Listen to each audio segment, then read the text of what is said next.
dialogando con el padre Raúl Sánchez. Bien, nosotros tenemos una doctrina, una enseñanza. Bien, ¿y de dónde salió esa enseñanza, esa doctrina? ¿Quién se inventó eso que nosotros sabemos a nivel de fe, a nivel de iglesia? ¿Cómo sabemos que lo que está en el catecismo de la Iglesia Católica es una enseñanza magisterial seria y creíble? ¿Cómo sabemos eso? Hombre, pues porque tenemos una tradición y la Sagrada Escritura que se puede entender o se entiende como la verdad revelada o la revelación pública de nuestro Señor Jesucristo. La revelación de Dios Padre en el Hijo Jesucristo. Y existe un ente, por decirle así, no conformado por el Papa y los obispos, que se han encargado de cuidar esa enseñanza, es decir, de cuidar la tradición y de cuidar la Sagrada Escritura para que no se pervierta esa enseñanza, para que no se pervierta el mensaje. Entonces la Iglesia Católica, en ese ente llamado magisterio, el Papa y los obispos, pues protegen, cuidan, custodian, vigilan, evitan que se pervierta, que se cambie el mensaje. Cuando uno entonces se atiene a la enseñanza del magisterio, entonces uno comprende lo que está allí en la misma Sagrada Escritura, ¿no? Que lo expresó muy bien Pablo, que la iglesia es columna y fundamento de la verdad. La iglesia, no la Biblia, no. La iglesia es columna y fundamento de la verdad. La Biblia no es columna y fundamento de la verdad, no. La iglesia es columna y fundamento de la verdad. Entonces, si la iglesia es columna y fundamento de la verdad, es que la iglesia tiene la verdad en asuntos de fe, en asuntos espirituales. Tiene la verdad. La iglesia, el texto de Pablo no dice, la iglesia es columna y fundamento de algunas verdades. O es columna y fundamento de una verdad muy interesante, igual a otra. No, es columna y fundamento de la verdad. De la verdad. No hay otras verdades, es la verdad. Columna y fundamento de la verdad. ¿Y cuál es el fundamento de la verdad? Si la iglesia es columna y fundamento de la verdad, ¿de qué verdad estamos hablando? La verdad que dejó nuestro Señor Jesucristo en la tradición y en la Biblia cuando, ¿no?, estando en vida, hablaba, y que una vez muerto, resucitado y ascendido a los cielos, los apóstoles, los discípulos de estos apóstoles, en su labor misionera y en obediencia a ese mandato de ir a evangelizar, ellos empezaron a transmitir esa verdad. Unos testimonios fidedignos, unos testimonios de personas fidedignas que compartieron directamente con el Señor Jesucristo o compartieron directamente con los apóstoles que compartieron de primera mano con nuestro Señor Jesucristo. Después entonces vino la Sagrada Escritura y entonces se consignaron todos esos episodios y esos testimonios y se dejaron por escrito. Esa es la Sagrada Escritura. Pero ahí está la verdad revelada de nuestro Señor Jesucristo. Y esa verdad revelada precisamente la cuida el magisterio. Entonces, en ese ente, ese magisterio, pues es el que se encarga de enseñarnos ¿qué? La verdad. Y el Papa y los obispos, pues son columnas, ¿no?, bases de la iglesia. Porque la iglesia fue edificada sobre unas bases, sobre los apóstoles, sobre esas columnas. Bien. Entonces, por eso nosotros no estamos hablando de alguna verdad. Y que las otras religiones poseen otras verdades que junto con la verdad de la iglesia pues forman toda una totalidad de verdad. No, las cosas no son por ahí. Si nos dicen que las demás religiones, háblese usted, diga usted, judía, la musulmana, la budista, ellas tienen la verdad. No tienen la verdad. Tienen algunas cosas de la verdad. Por eso se hablan de unas semillas, del verbo. ¿Cuál verbo? ¿Y quién es el verbo? Cristo Jesús. Tienen las semillas del amor, tienen las semillas de la caridad, tienen las semillas, toda cosa buena o santa que puede haber en las otras religiones, no es que van a complementar la verdad que tiene la iglesia. No, sino que ellas tienen lo que Dios les ha dado, pero que ya lo tiene la iglesia católica, que ya lo tiene la fe cristiana. Porque si no es así, entonces eso indicaría que si las otras religiones también tienen su parte de verdad y junto a la verdad que tenemos nosotros, pues formamos toda una verdad más completa. Eso es. ¿Qué nos pueden ofrecer las otras religiones a nosotros? ¿Qué riqueza a nivel espiritual nos pueden ofrecer que nosotros ya no tengamos?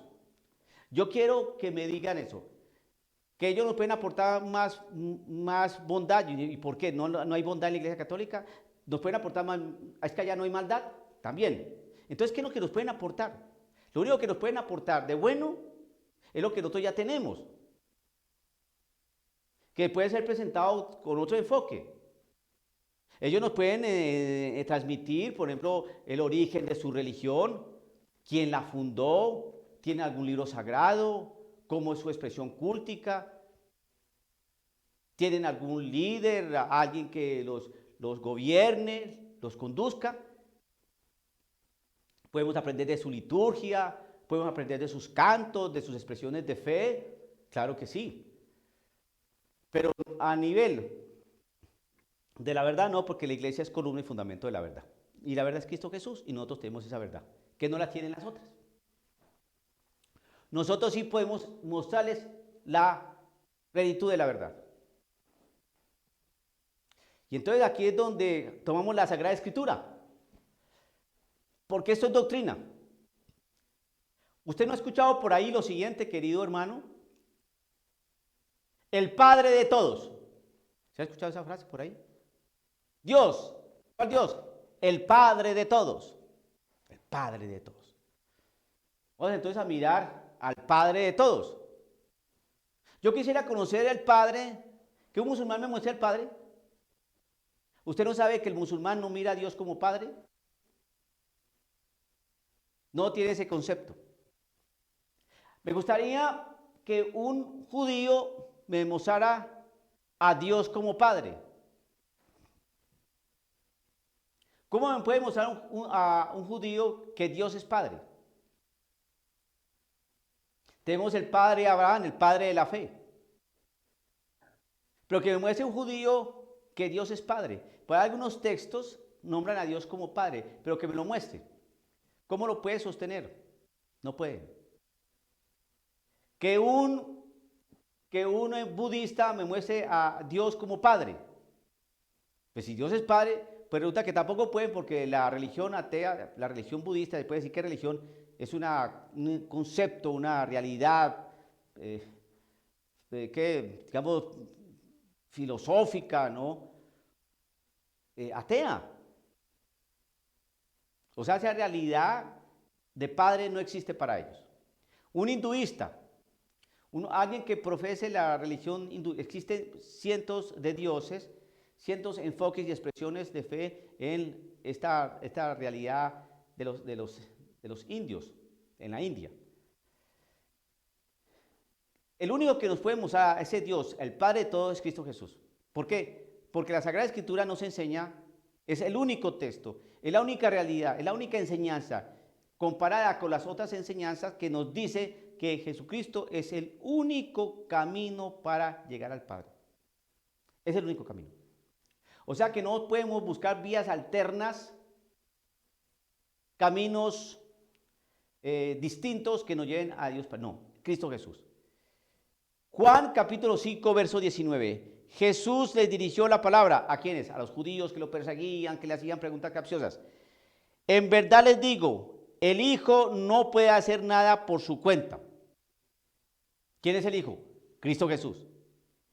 Sino solo lo que ve hacer al Padre.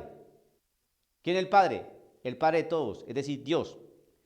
Todo lo que haga es decir, el Padre, lo hace también el Hijo. ¿Quién es el Hijo? Cristo Jesús. El Padre ama al Hijo y le enseña todo lo que Él hace. Y le enseñará cosas mucho más grandes que estas, que a ustedes los dejaron atónitos. Como el Padre resucita a los muertos y les da la vida, también el Hijo da la vida a los que quiere. Del mismo modo, el Padre no juzga a nadie, sino que ha entregado al Hijo la responsabilidad de juzgar. Juzgar. Para que todos honren al Hijo como honran al Padre.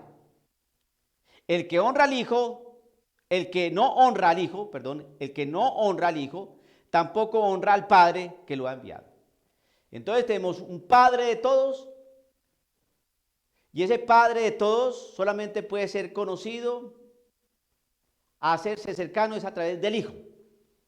Y dice aquí, para que todos honren al Hijo, es decir, a Jesús, como honran al Padre.